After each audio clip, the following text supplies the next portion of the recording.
உங்கள்ட்ட நிறைய இந்த காதல் படம் பற்றியா இருக்கட்டும், கல்லூரி படம் பற்றியா இருக்கட்டும், ஸ்டார்டிங்கில் சாமுராய் படம் எல்லாத்தையும் பற்றி பேசுகிறாங்க இல்லையா? இந்த விஷயத்த யாருமே நோட் பண்ணி சொல்லலை அப்படின்னு ஏதாவது உங்களுக்கு தோணியிருக்கா சார்? எல்லாருமே அந்த படங்கள் பற்றி பேசுகிறாங்க, பட் இந்த ஒரு விஷயம் யாருமே இன்னும் நோட் பண்ணி சொல்லவே இல்லை அப்படின்னு ஏதாவது ஒன்று இருக்கு? யாருமே நோட் பண்ணி சொல்லலை அப்படிங்கிறத விட பரவலாக அது ரீச் ஆகலை அப்படிங்கிற ஒரு விஷயம் என்னன்னு கேட்டிங்கன்னா, வழக்கின் படத்தில் வந்து இந்த கதை ஆரம்பிக்கும் போது பின்பகுதியில் வர கதாபாத்திரங்கள் அட்மாஸ்பியரில் போயிட்டே இருக்கும். இல்லை சொன்னாதான் தெரியும்.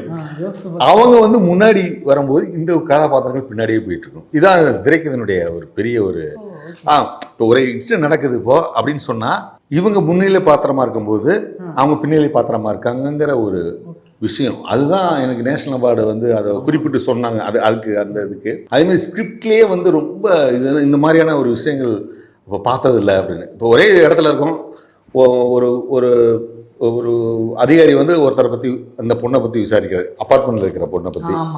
அந்த அப்பார்ட்மெண்ட்டில் வேலை பார்க்குற பொண்ணுடைய கதையும் அதில் இருக்கு, அதில் பேக்கில் இருக்கும். இப்படிங்கிற ஒரு விஷயம் வந்து ரொம்ப பரவலாக வந்து அந்த நேரத்தில் 2012 சொல்கிறேன். அது சொல்ல ரொம்ப லேட்டாக தான் அதை வந்து புரிஞ்சுக்கிட்டாங்க.